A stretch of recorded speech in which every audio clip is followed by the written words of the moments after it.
Hello and welcome here to TalkFCB and welcome back to the channel here today, guys, for another podcast episode coming your way today, because quite frankly, we've got to just try and talk about everything that is going on right now with Barca. Of course, the game against Atletico Madrid, a 2-1 loss last night, the final game that we will play this year, and just what is really happening, what's going on. You know, looking at the game last night, for example, how bad actually was it? You know, are there actually some things in there that we can take that are really positive from that? In my opinion, there are some things, but there are also underlying problems with this team that we've seen now, not just about this game, but going back several weeks. It's really been seeping into our game, and today, it's time for another really honest chat, and we are going to be talking especially about individuals today. The very good, you know, there are some very good individual performances right now at Barca, but we will also be talking about the downright dreadful, because it is a real mixed bag right now at Barca, guys. So all of that is coming up today.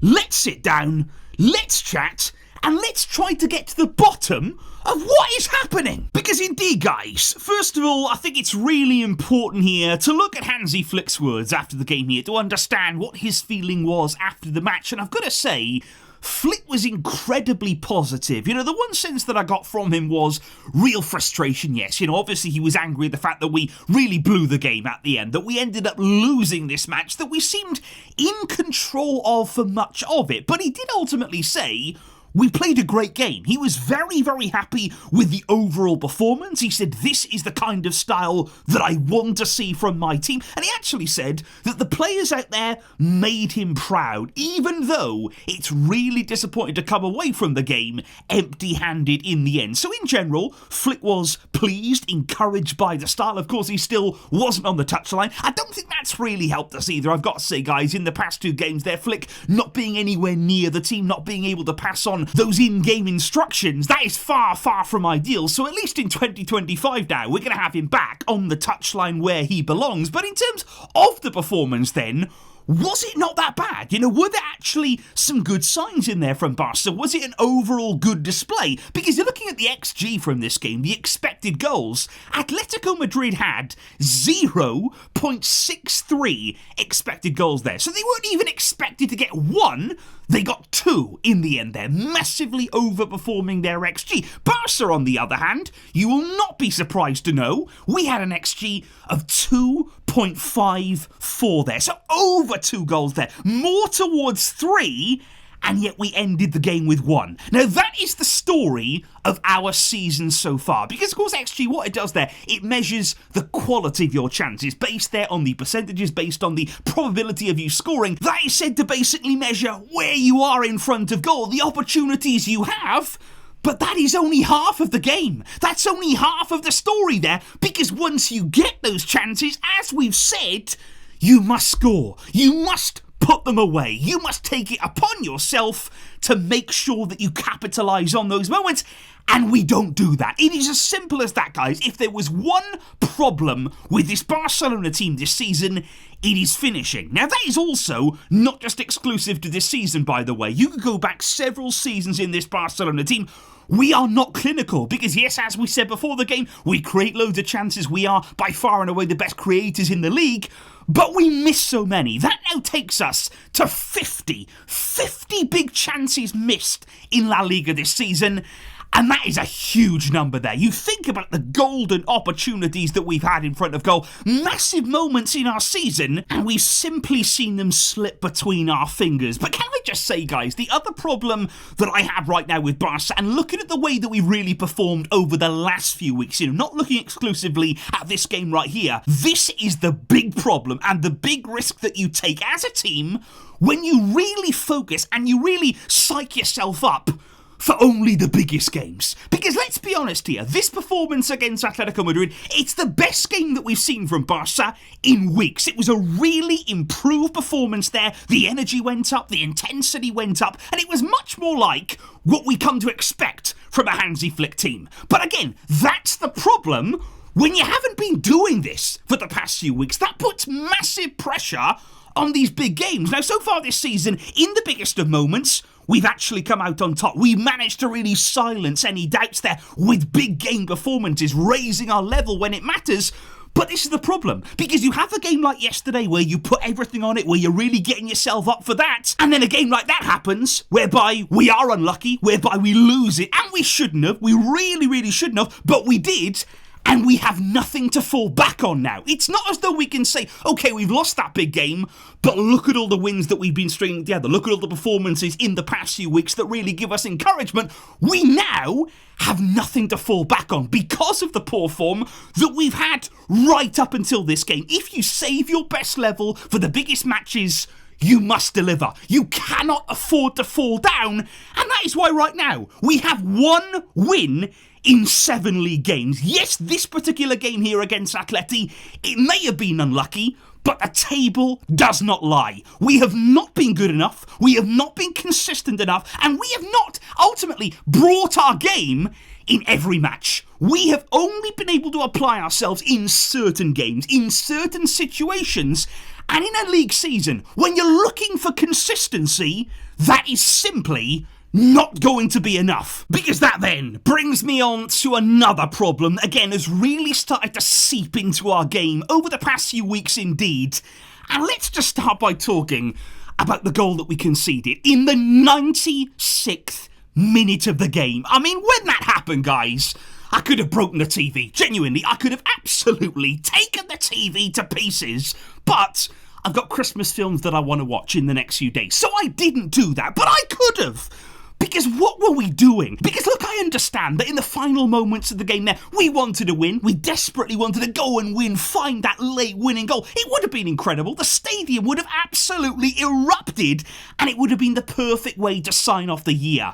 But at the same time, you've got to have some intelligence out there. You've got to have some understanding of the situation you're in. Because look at the team that we were playing, Atletico Madrid. Surely the players out there know. Some of them are experienced, some of them have been in this league a long time. They have to understand Atleti are waiting. They are just looking for us to overcommit, to ultimately say, we're going for this. And you can't afford to do that against a team that are this clever. They are so good in transition. They were absolutely waiting there for that space in behind to appear, and they maintain their energy. They have got energy right up until the final moments of the game for times like this. And like I said in the match review there, what a finish it was. In front of goal there, ball comes in, it's bouncing, it's quite high up there. Solot, what an absolutely incredible and emphatic finish that was to win the game for Atleti. But again, I just don't want to talk about only this game. This is a problem, because looking at late goals that Barca conceded,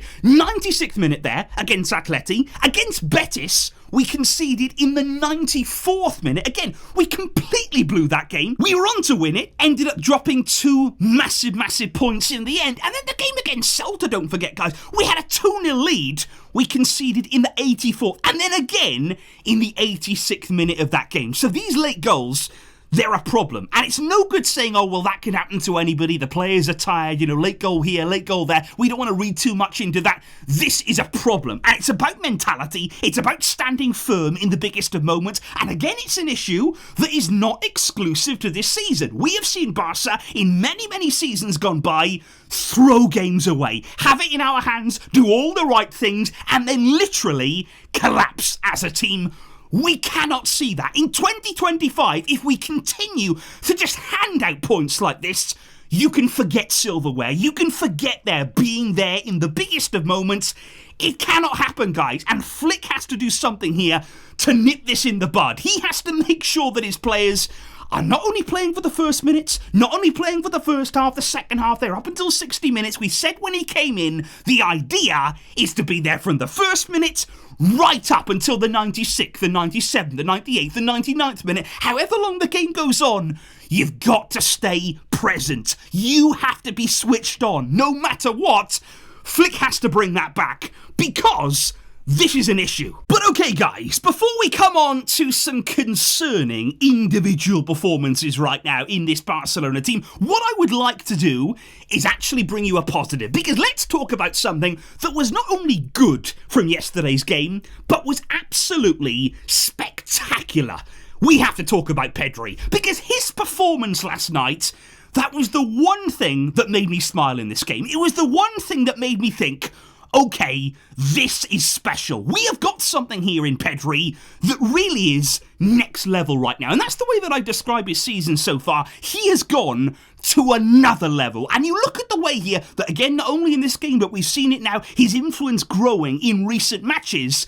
He is running games. He is absolutely controlling them there by picking up the ball, by being able to run directly at teams, run through them, carrying the ball into very, very dangerous positions, and ultimately dictating the pace there. He can make something happen. He can start a move on his own. I mean, you saw for the goal, for his goal, the way that he picks up the ball instead of a wide position. There's nobody around him. He's miles from goal, but once he's got the ball at his feet, once he starts driving at the heart of Atletico Madrid, they didn't know how to handle him. They didn't know how to approach him there, how to get the ball from him, and he releases the ball at the absolute perfect moment to Gavi. It's a great little combination between the two of them. Pedri then continuing that run, wanting to get onto the end of it and finishing it off absolutely perfectly. Hey, if he could finish like that in front of goal on a regular basis, he would be hitting big, big numbers. He has it in his locker, he has the ability, and his overall game. I heard the comparisons, guys. I saw lots of people there on social media saying it was Iniesta-like. Now, usually I hate comparisons, and I'm still not a really big fan of them. You know, you don't want to burden players with absolute icons of the game, legends. But let's be fair here, that was magical. And Iniesta, again, was one of my favourite players ever to watch. Pedri is doing things right now that make you think of him. Now, I'm not saying that he's Iniesta. I'm not saying here that obviously stepping into those shoes, it is unbelievably difficult. But Barca needs that kind of player. Barca has lacked a player like that since Iniesta, who's able to make things happen, who was able basically to not only control the game in terms of tempo, in terms of passing there, in terms of being a very neat and tidy technical player in midfield, but the way that he could move with the ball, the dribbling was absolutely off the scale. The way that he could really create space and create time all on his own. Pedri has got characteristics in his game. He has a quality about him right now that he's starting to show, and he's starting to really grow into it. He can achieve great things. There is absolutely no mistake about that, and he has absolutely everything available to him. And now we are starting to see it, guys. So if there was one positive, if there was one player out there where you thought, yeah, you've made us proud tonight, you have really stood up and did everything in your power, it's Pedri. However, guys, there are certain players in this Barcelona team who things did not go as well for. And I want to talk here about the squad as a whole, about several individual players who really, they're just question marks in some way or another right now. Questions are being asked of these Barcelona players. Because let me just start by saying there are so many different players throughout this squad, and looking there especially at maybe bench players, players who've been made to try and make an impact in games, who you just don't know what you're going to get from them. You just don't actually know if they're even good. You know, you don't know what to expect. Because somebody like Ferran Torres, for example, right now, okay, against Dortmund he came on, really changed the game, you know, showed a lot of good signs, a lot of promising moments. But at the end of the day, you never know what you're going to get from him. And he has not lived up to the price tag, to the potential from when we signed him. We are still waiting to know what kind of player we even have. Then there's a player, for instance, for me, like Fermín López, who last season was extraordinary. In terms of his breakout campaign, he was coming on, he was scoring goals, and his finishing was absolutely emphatic there. He was getting chances in front of goal, and he was consistently putting them away. And again, we've said that's what we kind of need from midfield. We need players there to chip in, to help out, to really help ease the burden on our attacking players. Now, this season, what's happened to Fermín in front of goal? I think his confidence right now, it's taken a bit of a hit. He has sort of failed to nail down a proper sort of role, a proper real position in this Flick team. He hasn't always played centrally. At times he's been played sort of off to the wings. It's not really seemed to suit him that well. And in front of goal, he has been absolutely nowhere near as sharp. But then, first of all, you got a player like Eric Garcia, who comes on for the last 10 minutes of the game in midfield, and I just keep wondering with players like Eric Garcia, how are they even here? You know, how are you still managing to play at Barca? Why are we keeping players year after year after year who are not contributing anything, who have not shown any element of growth in their game, of improvement? Why are we continuing to persist with them? But you know the extraordinary thing? Eric Garcia came on instead of Frenkie de Jong. Now that's the fact of it right now. Eric Garcia against Atletico Madrid in the final 10 minutes, replacing Casado when we needed a goal, was preferred to Frenkie de Jong. Now, something for me has gone massively wrong. And I just don't mean here a small issue. There is a catastrophic problem right now with Frenkie de Jong. There must be. He has been an unused sub in our last 2 games. Both of them we've ended up losing. Both of them we've been in situations during the game where we needed something. Flick is not even looking at him right now. He is not even giving him the time of day. What is happening with Frenkie de Jong there? A player, don't forget, that is on extraordinarily high wages. One of the biggest earners in our entire squad. So much expected of him. So much there hoped for from him, especially under Hansi Flick too. We thought he'd really suit his style of play. Now, it may be a physical issue, but he's still on the bench. You know, if you are on the bench, then you must be in the kind of condition to play. Otherwise, why would you be there? Why would Flick even include him in the squad if he wasn't ready to play a match? And yet, we're not even looking at him. He's not playing 1 minute. He's not playing 2 minutes. He's not playing 3 minutes. An unused sub against Atletico Madrid, Eric Garcia preferred, and against Leganes too. Not coming on in that game. The alarm bells are ringing. Something is going on. Something is happening with De Jong, or just nothing is happening. But again, guys, that is the thing about Barca right now. And again, looking this time at the starting 11, maybe forgetting about those players on the bench, forgetting about the injured players, of course, because earlier on in the season, do not forget how good our starting 11 was. It was absolutely unbeatable. You know, when we lined up with the best team that we had, the strongest team that we'd seen throughout the season, we thought, okay, we got this. These players, they are immense. Now, the problem that we have right now, and mainly the questions that we have right now are, there are several players in this lineup who earlier on this season were playing arguably the best football they ever have. Not only at Barca, but in terms of their whole careers. They were absolutely unbelievable. Jules Koundé was one of those. He was untouchable. He was Hansi Flick's favourite player. He was so key in that back line, and he was really contributing going forward. You look on the other side, Alejandro Balde, he made a really good return from injury, and he was putting up some excellent consistency. Then you've got somebody like Marc Casado too, of course, who came into this team, broke through. We didn't really expect it, but he exploded. He was absolutely essential to our midfield. All of that energy, all of that intensity.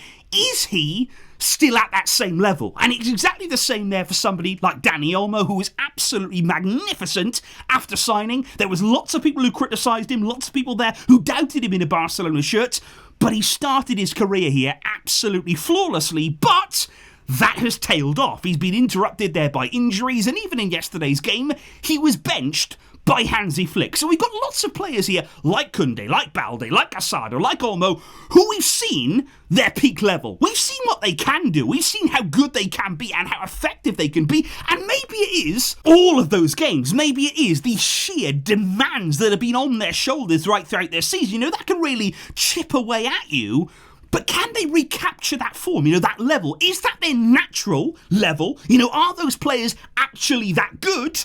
Or were they in an incredible run? Were they on a real hot streak and now they've reverted to their normal level? That is the big question here. You know, what are players capable of? What can they sustain? What sort of consistent levels can we see? Now, in my personal opinion, we can get back to where we were. You know, there's several players here who have still got so much more to give. And because then I look at somebody like Raphinha. Now, this is a really, really tricky one, I've got to say, guys, because I personally find it this season very difficult to be critical of Raphinha because of everything that he's done. But even him yesterday, he came out after the game, he was incredibly critical of himself, of his own performance. He said, the defeat, it's my fault. He said, before the equaliser, I missed a huge opportunity, and on their last goal, I missed an unforgivable ball. I take full responsibility for this loss. Now, the one thing you've got to say about Raphinha is, he really does take ownership. He really does take responsibility. He's done it all season long there. When something goes wrong, and if it's him at fault, he will definitely hold his hands out. But I gotta say, it's hard to blame him. And it really is definitely hard to blame him solely for a game like this, for a result like this here. Raphinha, obviously, he did have massive moments in this game. Really, really big chances to score. And that, of course, was where Pedri was coming in. He was really providing some absolutely incredible passes. And Raphinha should have scored. There's no two ways about that. He had opportunities there where he should have had at least 1 goal minimum, but he didn't. But let me just say about Raphinha too, like we said there about the other players and their exceedingly high levels from earlier on in the season, let me give you an example here. Against Bayern, when Raphinha, of course, really took flight, he scored a hat-trick in that game, but to score those 3 goals, he had 3 shots on target. So every single time he shot at the goal against Bayern, he scored. Now, do you really and can you really expect him to do that in every single game? I mean, of course you can't. You're not going to have always a 100% conversion rate. If you did that, you break every football record there ever was in terms of goal scoring. So obviously, Raphinha, it's not always going to be like that. There's a peak level, there's an absolutely insane level that he's shown several times this season, but he won't always be able to be at that level. He is not the player who can score with every shot, and maybe he's not even the player who's going to score a massive amount of goals. I think at times he's overachieved really in front of goal this season, but the beauty of him is, and this is important here, the reason why I wouldn't put it all on him, blame everything on Raphinha for this game is he contributes more than just goals. Because let's be honest here, he's lively. He makes things happen. He is somebody there making runs, putting in the hard yard, opening up teams, creating space. And of course, he's also the one pressing. He's also the one giving maximum effort. He's got leadership there. He takes responsibility. So it's not just about with him goals. I can forgive him for missing a few chances. I can forgive him for not being as clinical as maybe we'd like him to be because of everything else that he does. But this is then the problem when you talk about Robert Lewandowski. Because with him, it's not about much else. In terms of Lewandowski's game, he is limited. He is the number 9. It is his sole responsibility to score goals. That's all you're there for. You do not see Lewandowski charging around the field. You do not see him pressing. You do not see him there really contributing in any other aspect of the game. And that is fair enough. That is understandable. You know, he's 36 years old. He is our number 9. His job is to be in the box, to be in the right place, and to score.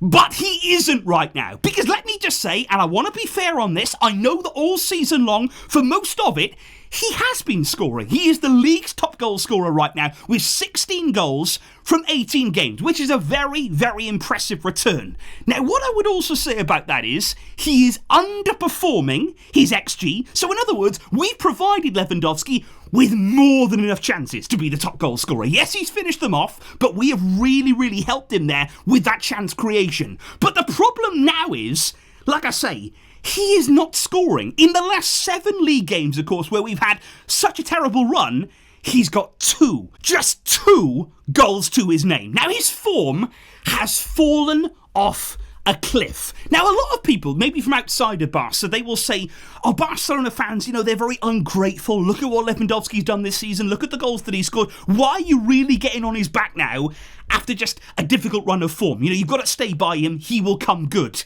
My issue and my massive concern with Lewandowski is we've seen all this before. You know, we have seen him at Barca pretty much every year that he's been here. He starts the season well. He looks really fresh after pre-season. He looks sharp on the ball. He's finishing chances. He's scoring goals for fun. And then once the new year strikes, the second half of the season comes, the man absolutely disappears. I mean, we see a completely different player entirely. Now, that's my concern, because we need the Lewandowski that started the season, much in the same boat as several of the other players that we've talked about. But like I say, that history of Lewandowski really tailing off, his form really evaporating, that is a massive, massive issue. That is a massive, massive concern, because Lewandowski has not been delivering. You look at the chances yesterday in front of goal there. The cutback, of course, from Ferran. Lewandowski is right in front of goal. He's got the entire goal there. Get any sort of contact on it, and he's going to score. But somehow, in some way, he doesn't. He is not scoring from these kinds of positions. And guys, I just can't believe the misses. And I'm not talking about my significant other. I'm talking about Lewandowski. I'm talking about him in front of goal, yards out. Time and time again. This is not one miss. This is not just one game. This is a catalogue of misses at massive moments in our season in the league. These are points evaporating before our eyes. And that's his job. Not to sound like Roy Keane here, But come on, as the centre forward, the big number 9 at Barca, you've got to score. That's your job. But indeed, guys, again, take a deep breath, take a moment here, take a moment to just think about what Barca have been doing. You know, where is that light at the end of the tunnel? And for me, it's still there. You know, our season, it's not done. A lot of people now will say, oh, the season's over, cancel the season, we got no hope, we got no chance. I think there's still enough in this team. You know, there's quality there, there's potential there. If we can get back to what we were doing, and maybe after the Christmas break here, it's a good extended period to try and regain some of those previous levels. But guys, do you have belief? Do you actually believe here that Barca can sort of launch a comeback in the second half of the season in La Liga, looking at the Champions League? Do you still believe that we can be competitive in that competition? But guys, my big question today is, how do you handle this Lewandowski problem? What would you do right now? And what should Hansi Flick be doing, in your opinion? Please do let me know, guys, in the comments down below, all of your thoughts, all of your opinions, because we have discussed a lot in today's episode. And if you do have more questions here to come and more to be answered here in these episodes, please leave your questions on my community section there, where we are going to be going through a lot more in these days to come, guys. So thank you indeed for tuning in. If you've made it all the way here to the end, I congratulate you, and I really appreciate that here. Let's keep going, and let's keep fighting for this club, no matter what. Thank you indeed, guys, for that great support. But until next time, as always, Vizca, El Barça.